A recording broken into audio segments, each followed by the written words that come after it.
hidup dalam kasih karunia yang berlimpah-limpah.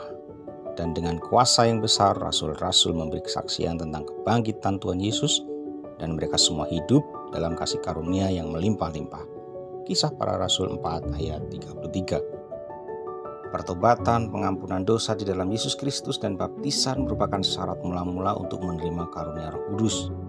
Kasih karunia adalah pemberian Allah yang tidak selayaknya diberikan kepada kita karena kita tidak pantas untuk menerimanya.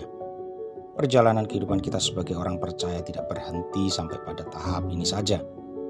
Untuk bisa hidup dalam kasih karunia yang berlimpah-limpah, kita juga harus hidup kudus di hadapan Allah, sebab tanpa kekudusan tidak seorang pun akan melihat Allah. Menjadi kudus berarti terpisah dari dosa dan dikhususkan bagi Allah. Ini berarti hidup kita harus semakin dekat kepada Allah, menjadi seperti Dia dan senantiasa mencari kehadiran, kebenaran, dan persekutuan dengan Allah dengan sepenuh hati.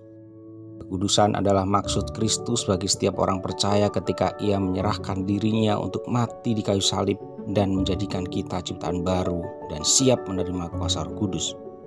Gaya hidup semacam inilah yang juga dilakukan oleh rasul-rasul dan jemaat mula-mula. Mereka memberi diri dibaptis, bertekun dalam pengajaran rasul-rasul dan dalam persekutuan, dan mereka selalu berkumpul untuk memecahkan roti dan berdoa. Kuasa yang besar merupakan ciri khas dari khotbah dan kesaksian para rasul. Pengurapan Roh Kudus pada hari raya Pentakosta menjadi titik balik yang mengubah hidup mereka dari ketakutan menjadi keberanian untuk menjadi saksi Kristus. Kuasa Roh Kudus yang ada di dalam batin dan realitas kehadiran Allah dalam hidup kita membebaskan kita dari ketakutan dan meningkatkan keberanian dalam memberitakan firman Allah. Karunia Roh Kudus yang bekerja dalam hidup orang percaya juga menyatakan tanda-tanda ajaib dan mujizat-mujizat yang meneguhkan kesaksian mereka. Jangan berhenti dan puas menjadi orang percaya yang sudah ditebus dan menerima keselamatan. Kuasa Roh Kudus menyucikan hidup kita dan memberikan keberanian serta keinginan yang membara untuk memberitakan Injil dan menjadi saksi Kristus. Saat kita melangkah dan mau mengambil bagian menjadi saksinya, maka tanda-tanda ini akan menyertai orang-orang yang percaya.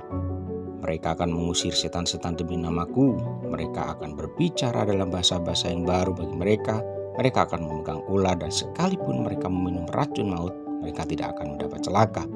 Mereka akan meletakkan tangannya atas orang sakit dan orang itu akan sembuh. Dengan demikian, maka kita hidup dalam kasih karunia yang berlimpah-limpah.